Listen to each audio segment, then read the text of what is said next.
Our first Baja Quest began in early July 1991 when we drove down the peninsula with our friend Pete to view the solar eclipse. Destination, Los Barriles, located in the East Cape region near Baja's southern tip. We knew it would be a long drive from our home in Laguna Beach, California, over 1,000 miles, and possibly a little rough in spots, so we asked our mechanic to check out the Ford pickup camper. Okay. So, the burning question, Smitty, is would you drive this to Baja?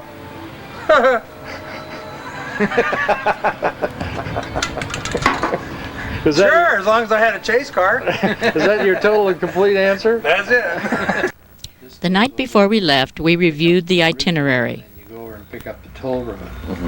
If we were coming across the normal border crossing up here, we'd go around that way. It seems like I think we can do this other thing. Yeah, I think so too. We headed south under an overcast sky. After the Otay Mesa border crossing, Pete picked up his rental car at the Tijuana airport, and soon we were on Toll Highway 1D headed south for Ensenada.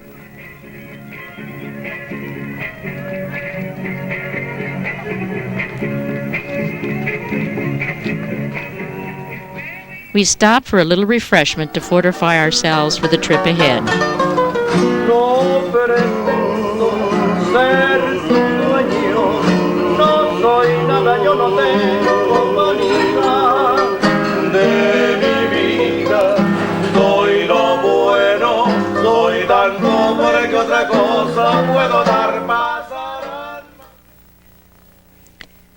After tourist cards were stamped, we headed for San Quintin, wondering what perils lurked in Baja's unfamiliar territory. And south. Did you think it was a campground or? Well, We may not get to Honey's, but at least we're on a paved road, right, Russ? yeah, there's. What do you think? Can you get across?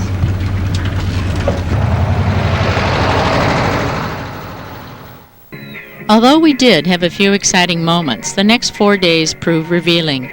Instead of real danger, we encountered spectacular vistas of spacious landscapes. Camp spots were accessible and accommodating. Towns had ample basic services. But best of all, the people we met were universally gracious and cheerful. Nomás que me saque bonito, eh? Yeah, you're a star.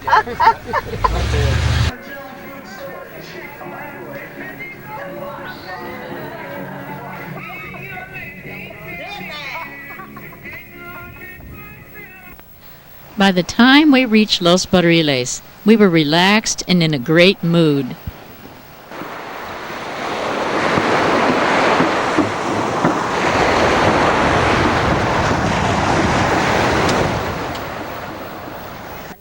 On the day of the eclipse, everyone was ready.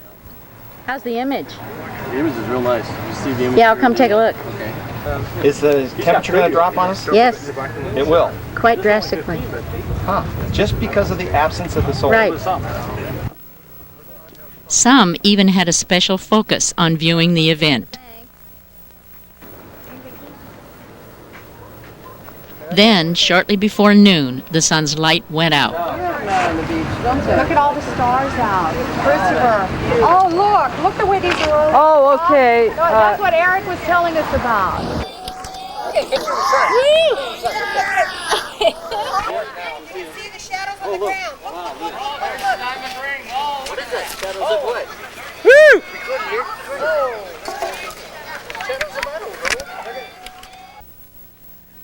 On days following the eclipse, we went exploring, leaving the security of paved highways. Our efforts were rewarded with some of the most beautiful vistas we'd seen on the entire trip.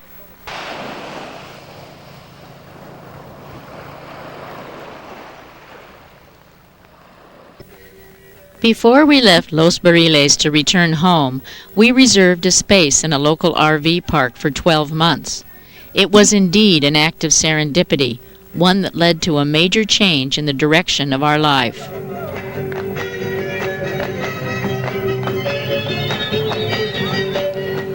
With Los Barriles as our second home base, we spent the next several months exploring the Baja Peninsula. Highway 1 became the paved thread, connecting us to intriguing dirt roads which led us into captivating encounters with Baja's geology, culture, and history. Before we knew it, we had kissed our jobs goodbye and settled down as permanent residents of East Cape. Now that our roots are firmly planted in the East Cape region of Baja California Sur, we find that our lives as artists and members of a multicultural community contain all the adventure and challenge we hoped for when we made the big move.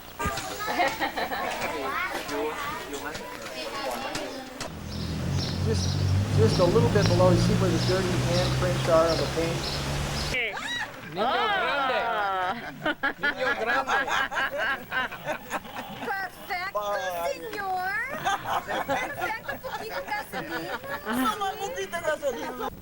When we visit the United States, we prefer driving the peninsula, although we could fly. Driving makes it possible for us to explore remote areas where we learn more about Baja's cultural history. This looks like a squid. Right here, see it? The hill and flow over into here and fill up. And then it drained on down that way.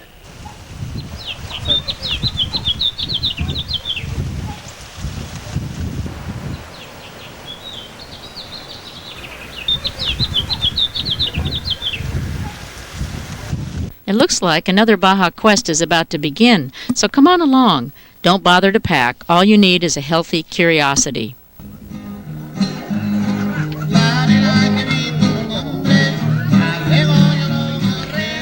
Let's begin by crossing the border at Tecate. We like to avoid the hassle of congestion and traffic in Tijuana. Besides, it's a beautiful drive through rolling hills and tranquil agricultural valleys. Valle de Calafia and Valle de Guadalupe are home to several of Baja's major wineries.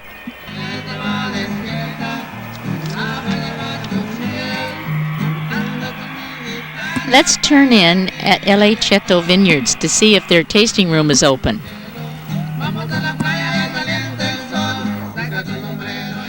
Ah, we're in luck.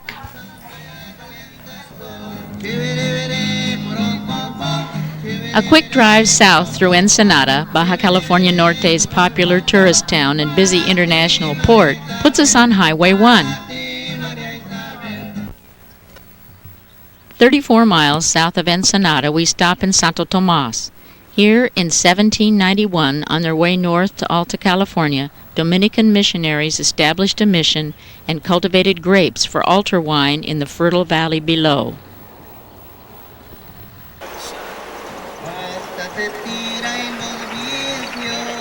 After Santo Tomas, we leave Highway 1 for a short side trip to Erendira and Puerto San Ysidro. We wind through a shallow canyon cut by Rio San Vicente. A prosperous farming community overlooks the Pacific coastline where blowholes are created by incoming waves encountering the immovable presence of ancient volcanic rock.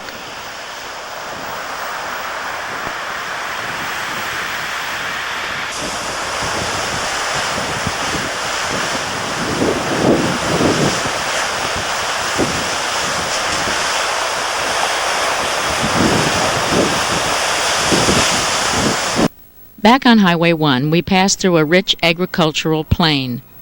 Fertile soil and Pacific breezes make this area an ideal place for growing crops which are exported to the United States.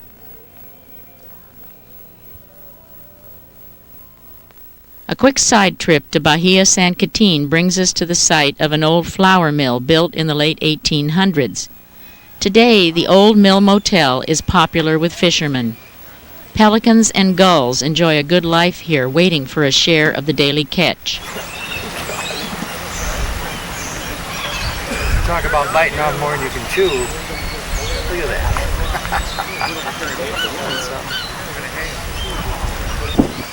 As night falls, one fisherman tells Russ about the big one that got away.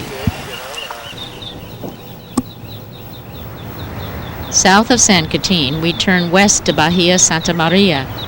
Onshore breezes make interesting patterns in the sand.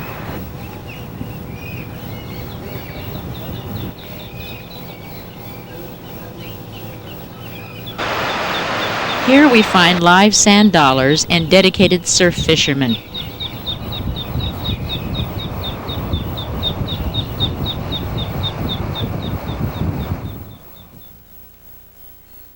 El Rosario, 30 miles south, is one of Baja's important landmarks. Intrepid Baja travelers faced endless miles of rugged dirt roads south of here before the completion of Highway 1 in 1973.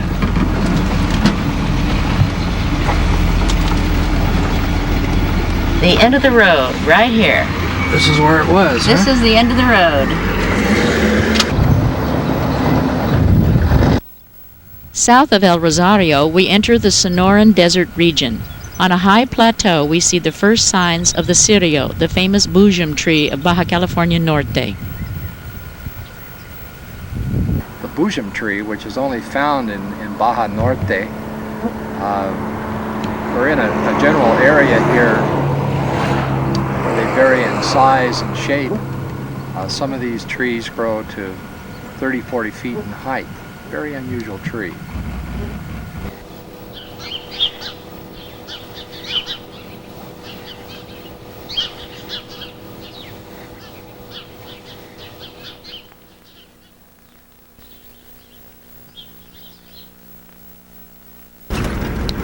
Next, we decide to take a graded dirt road east, heading into forbidding volcanic wilderness.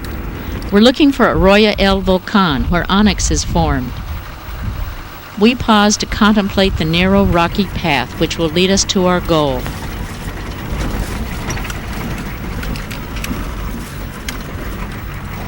Arroyo El Volcan is home to one of Baja's little-known geological wonders. We arrive at the bottom of the rugged grade and study our surroundings. Our quest is to find the canyon at the head of the arroyo. It is here where onyx is formed, as bubbling springs bring minerals to the surface from deep within the earth.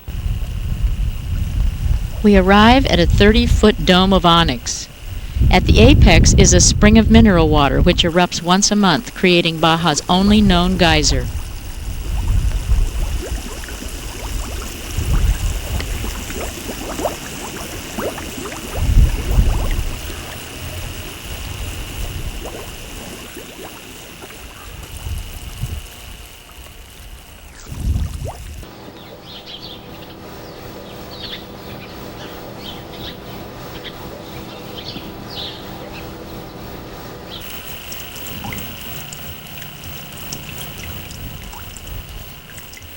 Drip by drip, day after day, onyx building is excruciatingly slow.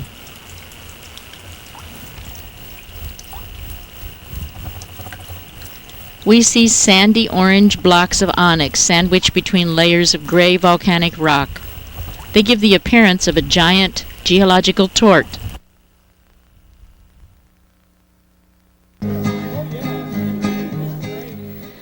Back on Highway 1, we head south again, passing through the botanical gardens of the Catavina boulder fields, one of the most beautiful landscapes in all of Mexico. No me hagas sufrir ya tanto.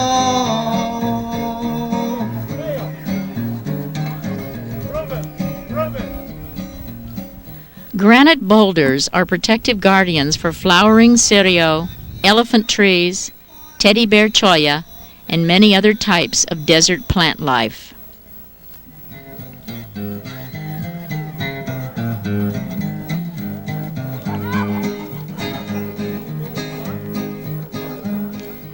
Giant cardon cactus dominate the area. Many grow to a height of 60 feet or more.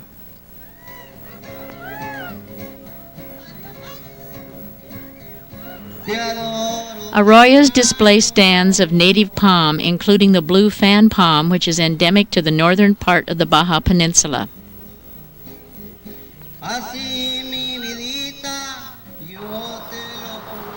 Water runs through these arroyos year-round.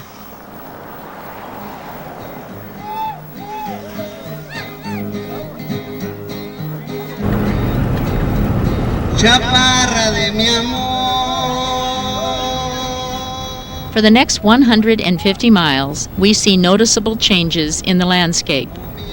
Craggy mountains, sparse vegetation, and cinder cones dominate ancient volcanic tableland.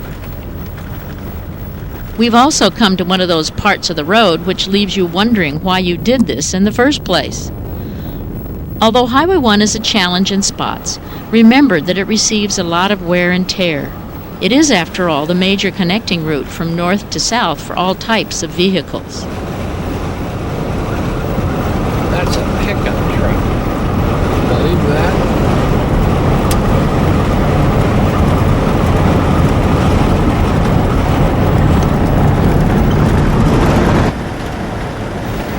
The highway is well signed, and drivers are alerted to important conditions, locations, and rules of the road.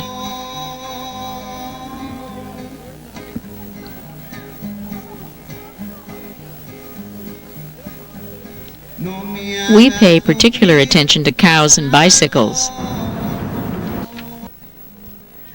Large, slower-moving commercial vehicles use left turn lights to signal when it's safe to pass. And then, in the event of a breakdown, there's the Green Angel, Baja's traveling auto repair shop.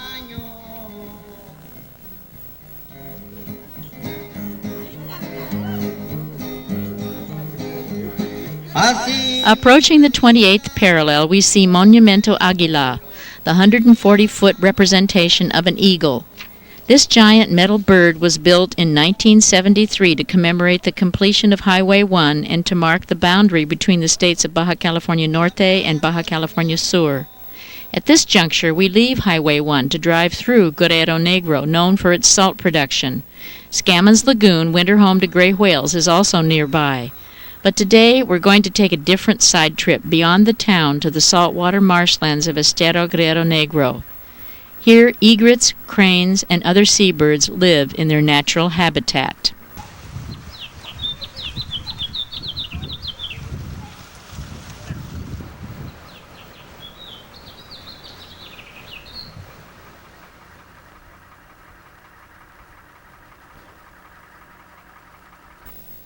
Back on Highway 1, we stop at the state line checkpoint where inspectors look for fruit and vegetables.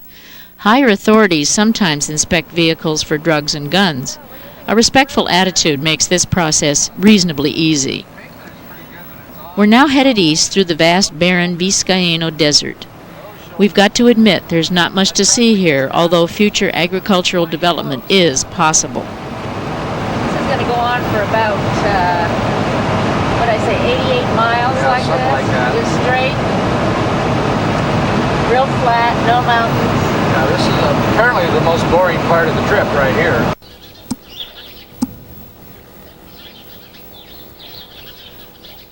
After a while, we decide it's time for a different view of this part of the peninsula.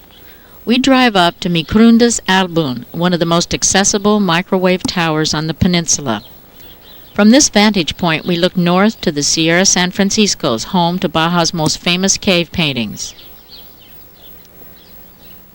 South, we see Sierra Santa Clara, overlooking San Ignacio Lagoon. RVs traveling in caravan look pretty small from up here.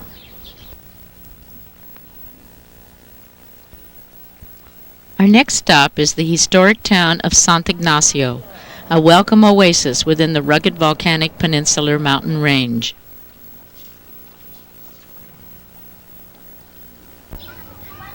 Trees shade the town's central plaza where we can relax and concentrate on one of our favorite Baja missions. Although Misión de San Ignacio Catacaman was founded by the Jesuits in 1728, it was not completed until 1786 when the Dominicans took charge of Baja's fledgling mission system.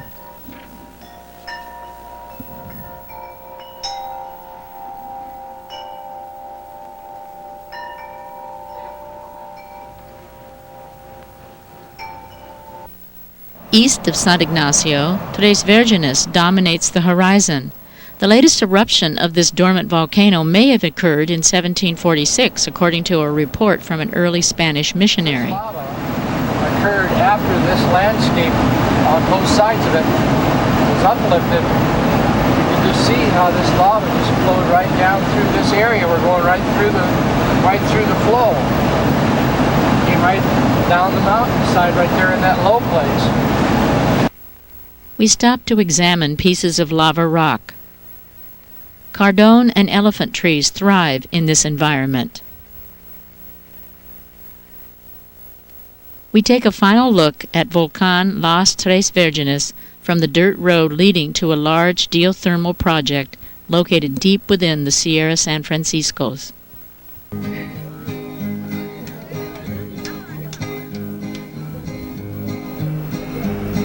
Yo tengo mi carcanchita pintadita de café, aunque está rete viejita, yo le tengo mucha fe. On the road again, we encounter two of the steepest grades on Highway 1, Cuesta de las Vírgenes and Cuesta del Infierno.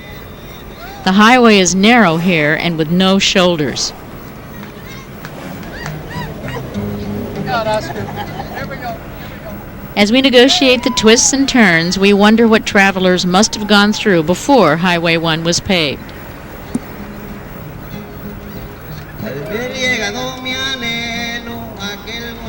At the bottom, we're rewarded with our first view of the sparkling Sea of Cortez. The highway now enters the town of Santa Rosalia, weaving through a tangle of rusting pipes and smelting equipment along the waterfront. This abandoned machinery is a reminder of Santa Rosalia's prominence as a French copper mining center from the late 1800s to 1954. We stop to catch our breath and watch the ferry loading passengers bound for Guaymas on mainland Mexico. A restored narrow-gauge locomotive greets us as we drive into town. Most of Santa Rosalia's buildings were built in 1885 with lumber brought from Europe in square-rigged sailing ships. The town's centerpiece, a prefabricated cast-iron church, was designed by Alexandre Gustave Eiffel in 1889 for the Paris World's Fair. It was then shipped in sections around Cape Horn to Santa Rosalia. It's been a long day, and we're anxious to see Bahia Concepcion before dark, so let's move on. The highway south of Santa Rosalia cuts between the Sea of Cortez and the rugged peaks of the Sierra de Guadalupe range. Rancheros, descendants of families brought over from mainland Mexico to help build Jesuit missions in the early 1700s, live here much like their ancestors before them.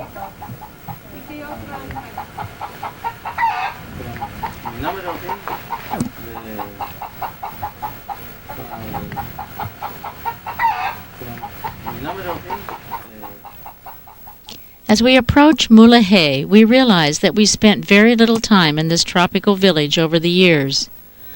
Mulegé does have an interesting history. It is the site of a Jesuit mission built in 1705.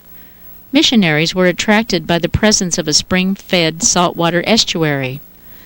Oh well, some things need to be left for the next trip, and Mulegé deserves an extended visit all its own. So for now, let's drive up the cobblestone path to Micrundas Tiburones for a quick look at Mulegé and Bahia Concepcion from above.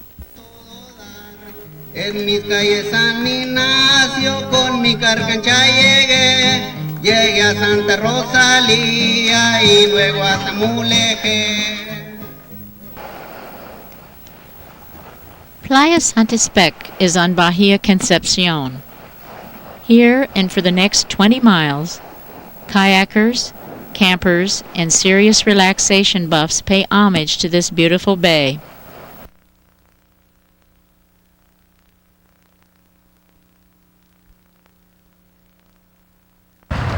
Each individual has his own special style.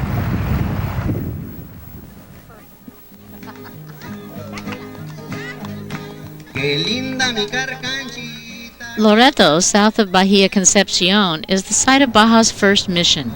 It was established in 1697 by Jesuit missionary Padre Juan Maria Salvatierra. Misión Nuestra Señora de Loreto secured this town's place in history as Baja's first permanent settlement. It remained as the peninsula's capital till 1829 when a hurricane leveled the town and the seat of government was moved to La Paz.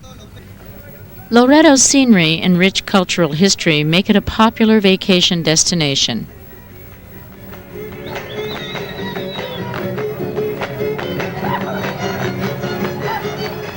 decide to learn more about Baja's mission, so we turn off Highway 1 south of Loreto to find Mission San Francisco Javier. Welcoming committee, you got goats. Doing this sign. A large family of goats impedes our progress.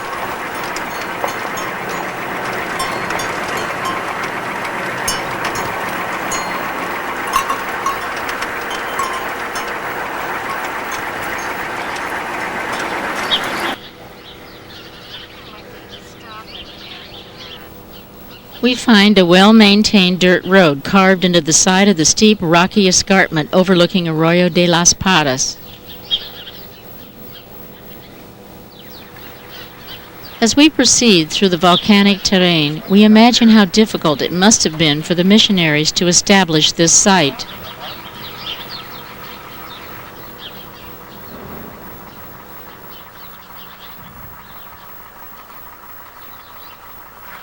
A flock of wild turkeys captures our attention.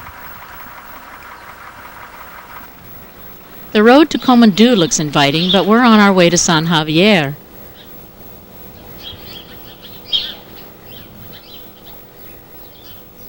We catch a glimpse of Mission San Javier as we round a final curve.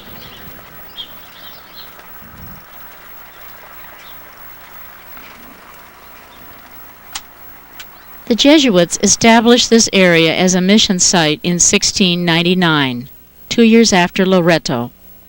The structure we see before us was not completed, however, until 1758.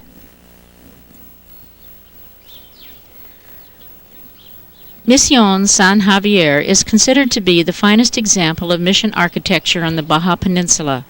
The work of a Spanish designer, a Mexican foreman, and Indian labor are combined to create a harmonious symbol of worship and community for rancheros throughout this remote mountain region. Inside, elaborate high altars fashioned in the Spanish gold Baroque style greet worshippers, many of whom are descendants of original mission families.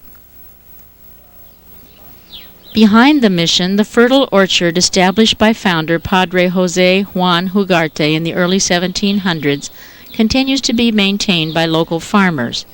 The original irrigation system still functions as the main source of water for the well-tended fields.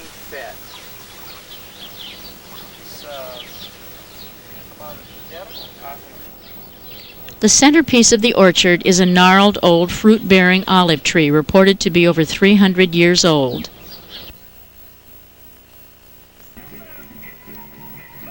As we leave San Javier, we promise to return another day soon. South of Loreto, Highway 1 begins its climb into the massive peaks of the southern Sierra Giganta range. We look back at the Sea of Cortez from a craggy ridge. Highway 1 now enters the Magdalena Plain west of the Sierra Giganta. We decide that it's a great day for a close encounter with gray whales, so we continue west toward Bahia Magdalena. Runoff from an unexpected mountain storm slows our progress, but we forge ahead. Nearing Puerto San Carlos, we see signs pointing to a shallow bay. We board a sturdy panga, Baja's favorite fishing boat, and then stop to deliver supplies to a friend on our way out. Push this way. Push this way. Push hard.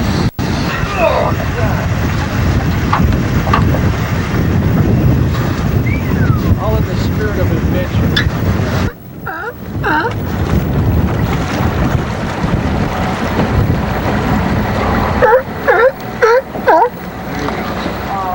Sea lions bark a greeting as we head for deeper waters. Soon our skipper finds his spot and quiets the engine. We watch and wait. Before long, we're surrounded by gentle, curious grays. One over there. Oh, they're everywhere. Baja? De nosotros. Así está. There is right underneath. Right underneath. There.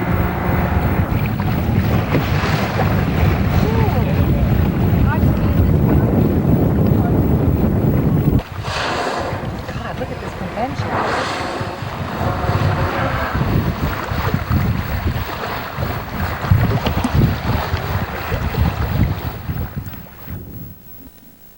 Back on Highway 1, south of Ciudad Constitucion, we encounter a major delay at kilometer 157.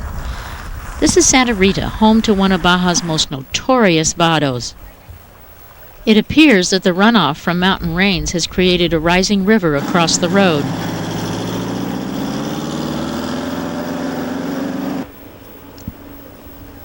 Whoa, there goes lights. We watch helplessly as buses and large trucks plow through the current. Our chances are slim to none for a speedy crossing.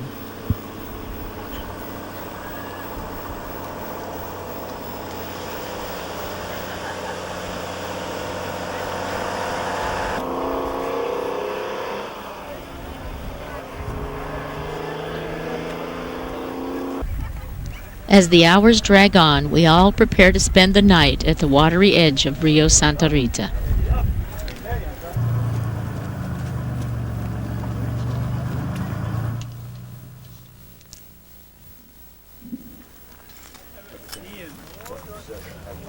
The next morning, we enjoy coffee with our new friends as we wait for the water to subside. That was my brainstorm at 3 o'clock this morning. The deepest part right there. Oh, so it's building up behind the post, you mean? Yeah, it's building up. Russ starts a pool for estimated departure times. Who's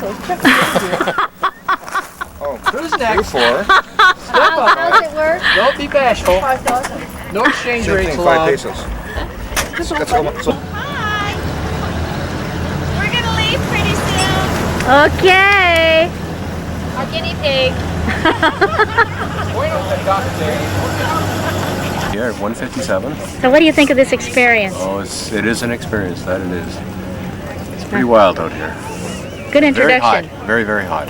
Good introduction to Baja. Excellent introduction.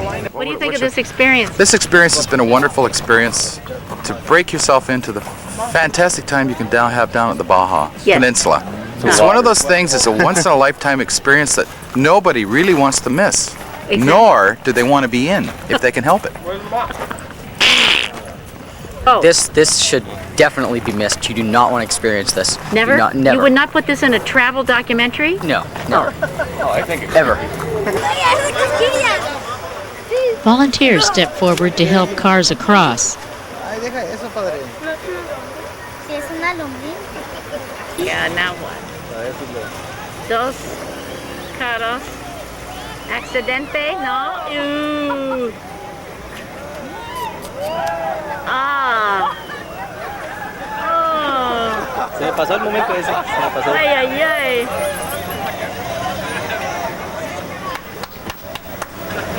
Se me pasó el momento. We decide that if a Volkswagen can make it, so can we.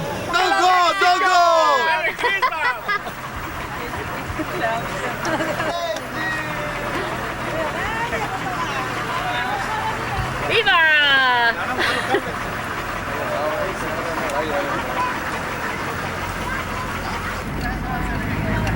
Oh, God, pray to God. How does it feel? There's water. Hope this Toyota doesn't give it up.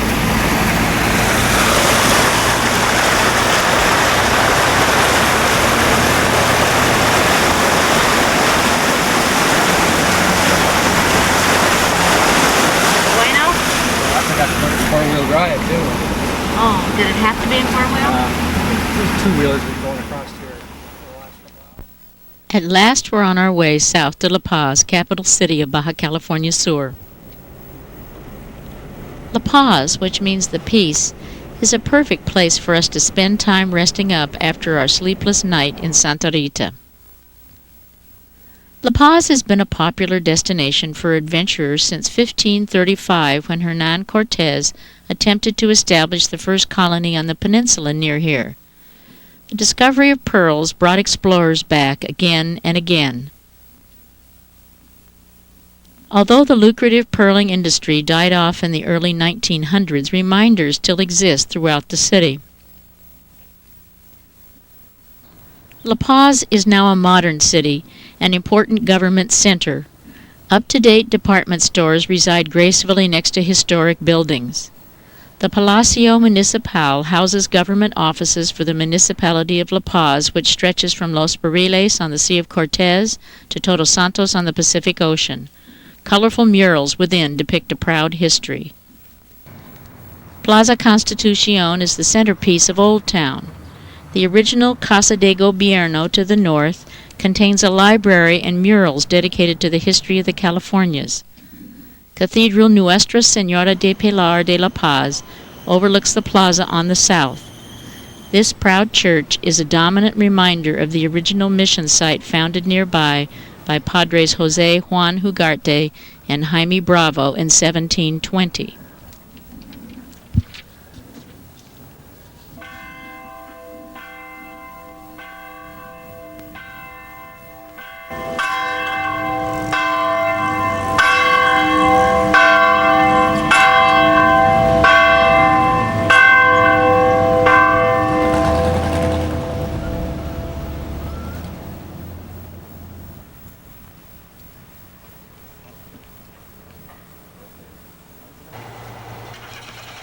A few blocks west of the plaza, we are drawn into the bustle of Mercado Madero.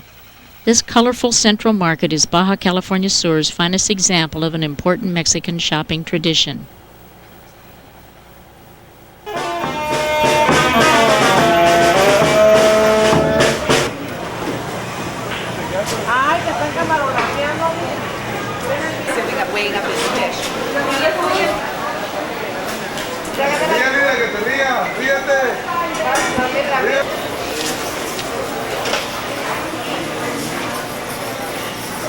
¿Sabes lo que cobramos en la corriente de la sierra? Yo tengo una ahorita. Varias partes de Estados Unidos, pero más de Canadá y de Nosotros estamos más de Europa. Yo voy a acomodar. Look at your sandals. Guaraches or? Oh, the black ones. Ah, yeah, they're great.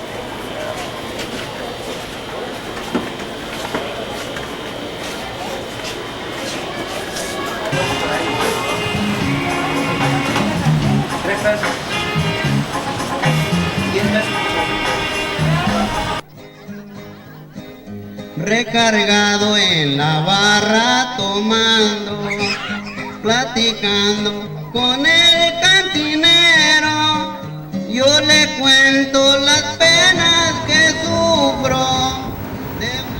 La Paz is famous for water-related activities. Secluded beaches and rocky islands are easily accessible by boat.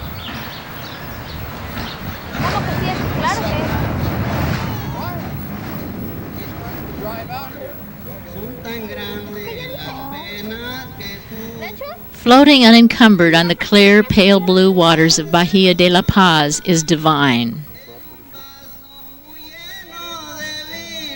La Paz is a special city. Paceños are proud of their history, culture, and traditions.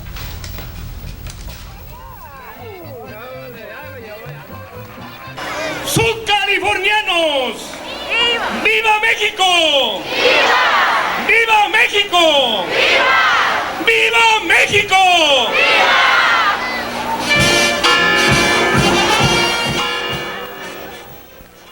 To be born in La Paz is an honor.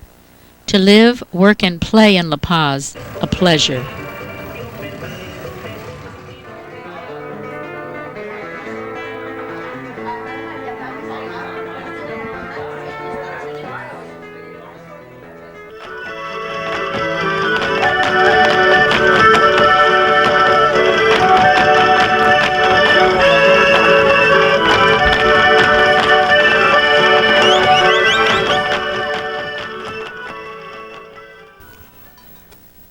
South of La Paz, Highway 1 climbs into the foothills of the Sierra de la Victoria range. We will encounter 3 small towns along the way, each with their own special personality.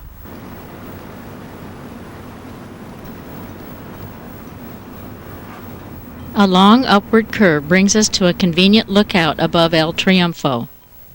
Below we see the village of 400 residents nestled securely within a sheltering valley. Curious cows check out our car as we pause to admire the view.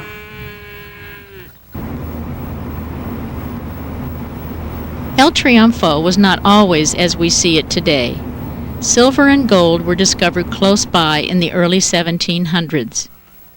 By 1840, El Triunfo had become the largest mining town on the Baja Peninsula with a population of 10,000 people.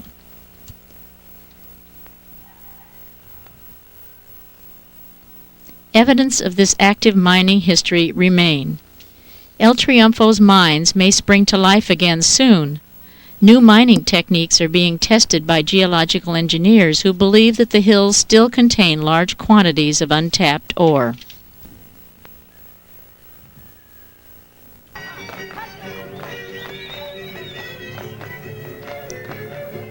Around the corner we drop down into San Antonio, population 800. This village is El Triunfo's nearest neighbor. It is located off the highway on the edge of a broad arroyo.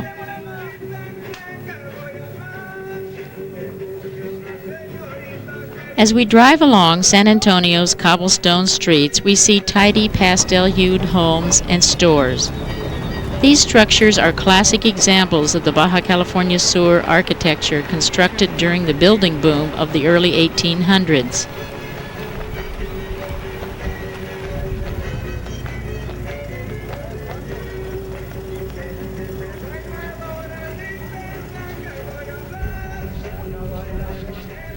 Mining also played a part in San Antonio's history, although its production didn't match that of El Triunfo's.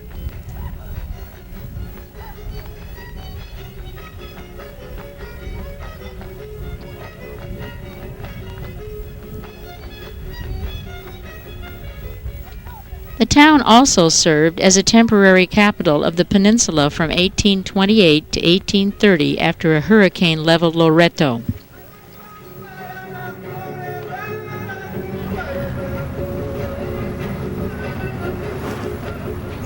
We emerge from the time warp of old mining towns, noting that the landscape has changed. We are now within the dense, arid tropical forest of the Cape region. The abandoned village of Santa Ana lies hidden in the hills. Padre Junipero Serra met with the Spanish king's representative here to plan the mission expedition north to California. Across the broad arroyo, Pico La Laguna rises majestically in the distance. Highway 1 climbs upward once again. The road borders Arroyo San Bartolo, one of Baja California Sur's most prominent waterways. Although it appears to be dry most of the year, underground wells contain the sweetest water in all of Baja, according to local rancheros. Houses in the town of San Bartolo sit precariously along the sides of the arroyo. Mangos, avocado, and citrus trees provide lush cover. Roadside tiendas sell tamales, empanadas, honey, and fruit to hungry travelers.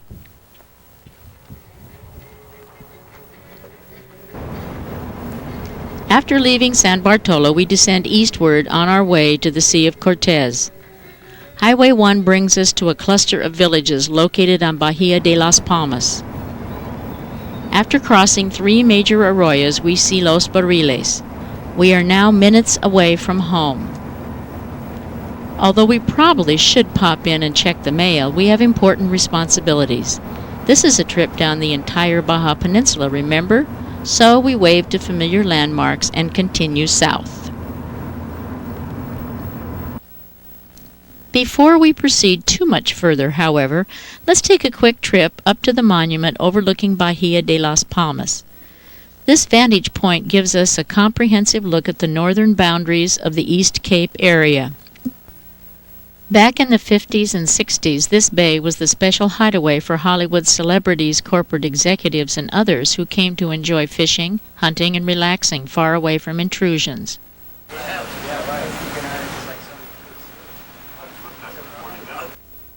Homes in Buena Vista, south of Los Barriles, look out over the Sea of Cortez.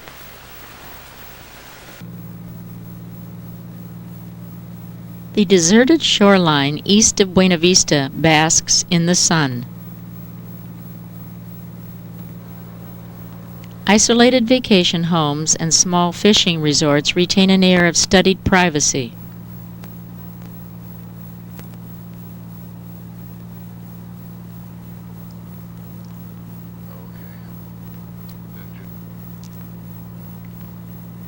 The lighthouse at Punta Arena marks the easternmost point of land on the Baja Peninsula.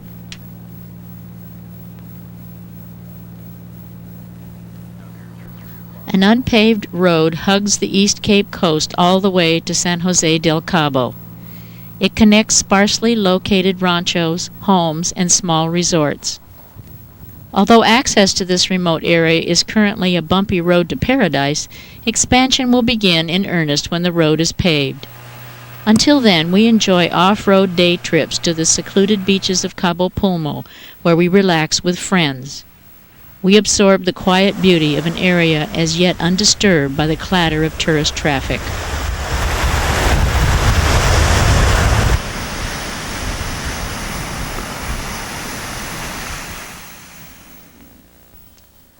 South of Bahia de las Palmas, we take the crossroad off Highway 1 leading into Santiago.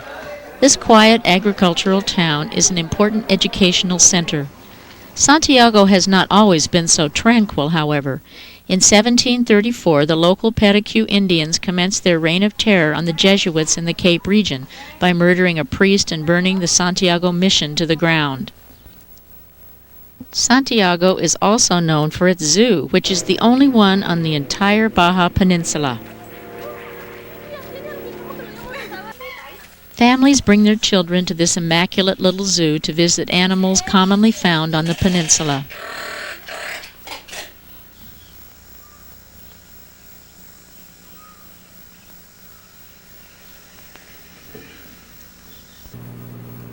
Santiago opens the door to several major canyons leading out of the La Laguna Range.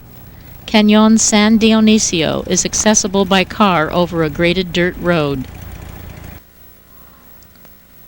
In another canyon, rock walls echo the chorus of bullfrog mating calls.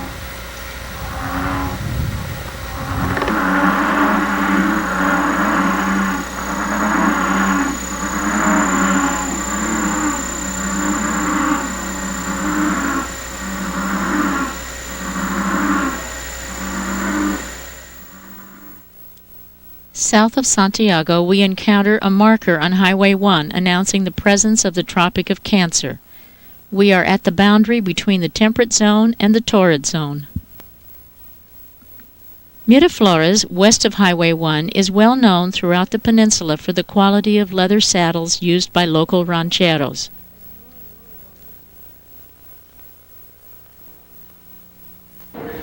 Hides are cured, hung, and tooled here by talented craftsmen.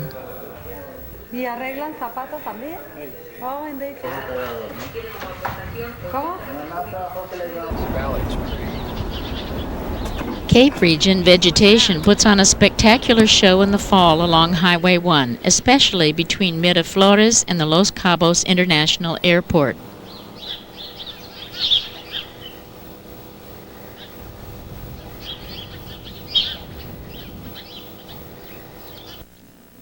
Construction of the Los Cabos International Airport was initiated shortly after the completion of Highway 1 in 1973. Today, flying to Los Cabos is the only way most people actually travel the length of the Baja Peninsula.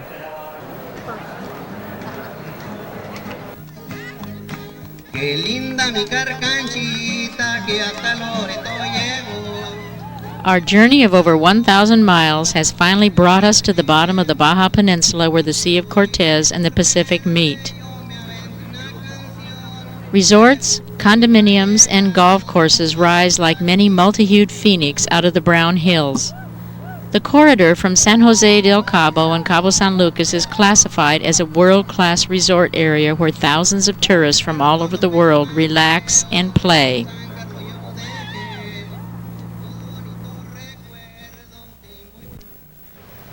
San Jose del Cabo on the east side is the government center for the municipality of Los Cabos. It is an old, culturally historic community. A Jesuit mission was established a few miles north of here in 1730. A plague of mosquitoes soon convinced the Padres to build a second structure further south. The church we see today is a renovated version of the old church which was destroyed in 1847 during the Mexican-American War. A bronze bust of the town hero, Lieutenant Mijares, guards the plaza.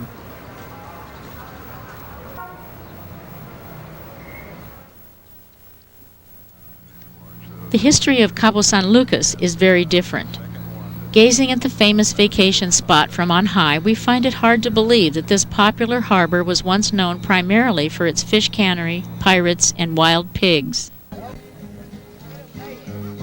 Y así muy acompañado al Cabo San Lucas fui, llegué a San José del Cabo, donde casi me perdí, a mirar por ello. When author John Steinbeck and his friend Ed Ricketts rounded the jagged rocks of Land's End on their way to the Sea of Cortez, they made the following observations. Number 1, few boats appeared to frequent the harbor. Number 2, the road into town looked like two wheel ruts in the dust.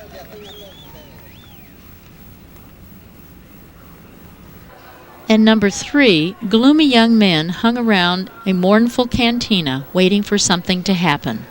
Well, something finally did. Today, when you're on any flight making its final approach into Los Cabos, you'll hear the rallying cry, "Let the party begin!" Guess where they're headed? Y así muy acompañado al Cabo San Lucas fui, llegué a San José del Cabo. Are you ready for a more restful environment? Let's drive north on Highway 19 to Todos Santos. This road was completed in 1984 as a shortcut for travelers heading south to Cabo San Lucas.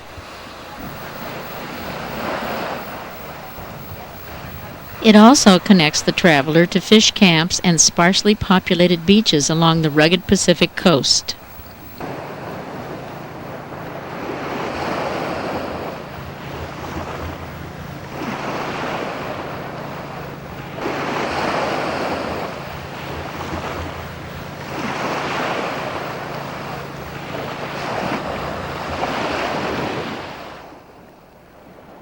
Todos Santos is our final stop before heading back to our home in Los Barriles. It is also one of the most visually delightful towns on the entire Baja Peninsula. Todos Santos is currently experiencing an explosion of interest on the part of travelers from all over the world.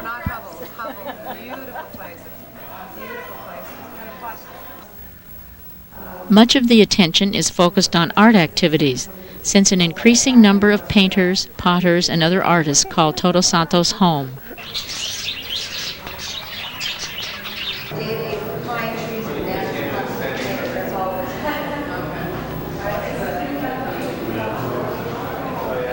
As a result, the annual art festival is always a hit.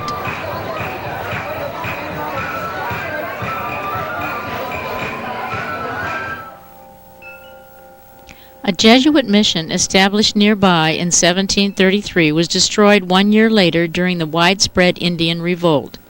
Nuestra Señora del Pilar, built in 1840, represents the missionaries' earlier efforts. Old buildings line cobblestone streets. The decorative and unique Teatro Cine is dedicated to General Manuel Marquez de Leon, leader of the Todos Santeños rebellion against Mexican President Porfirio Diaz in the 1800s.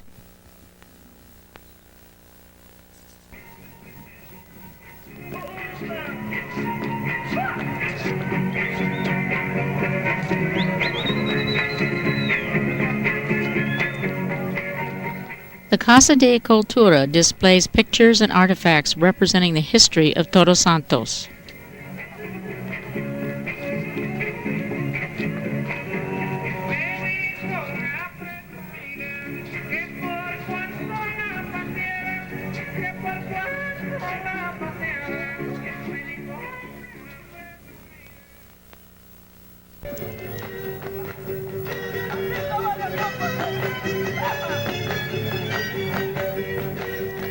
There's much more to see in this interesting little town.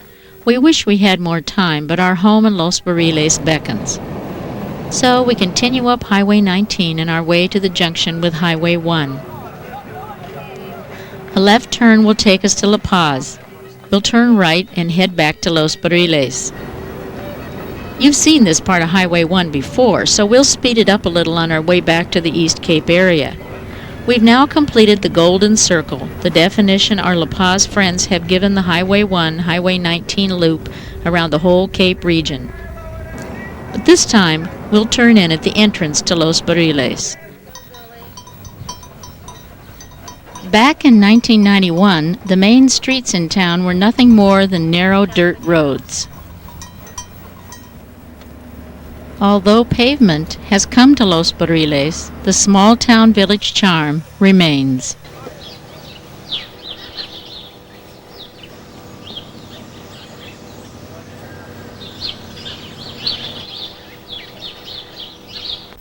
The airstrip at Hotel Palmas de Cortez brings fishermen intent on catching marlin, dorado, and tuna in season.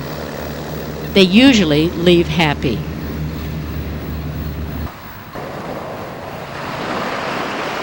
Most have well-equipped boats.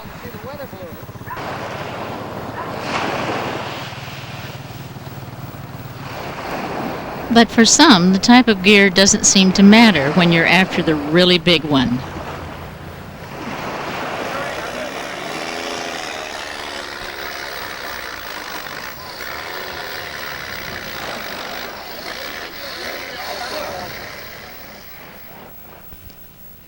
In the winter, windsurfers pack the RV parks and beaches. The north wind is strong and steady from mid-November through March. Really windy? No, off and on. Now it's most probably windier than it's been. You've been out all day? I've been out for the last 2 hours. Uh-huh. Mountain bike trails are everywhere. Hello.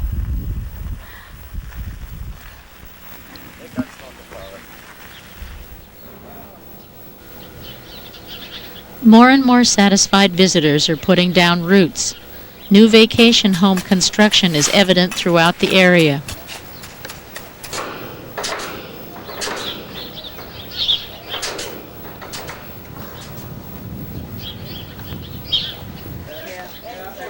But life still goes on at a reasonably slow pace. There's still plenty of camaraderie to go around. What else are you on, little?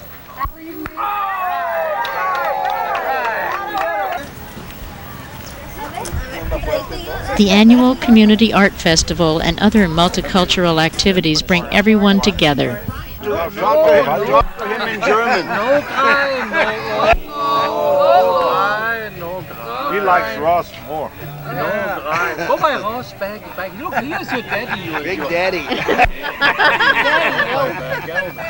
They put a boots on already. Living full-time in Baja California Sur, Mexico has been a unique experience. As our friendships expand, we learn even more about history and culture.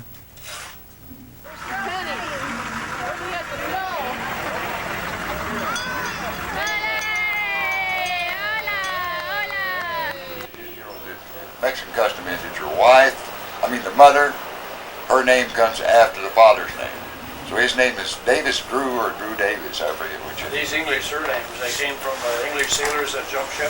Not necessarily English. Now, we'll take my favorite.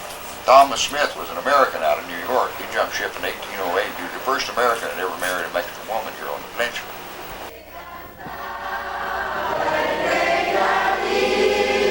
Our Baja Quest is far from over.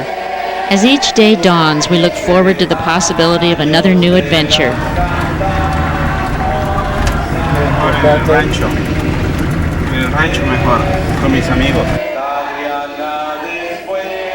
Perhaps you'd like to join us again sometime as we travel down the Baja Peninsula.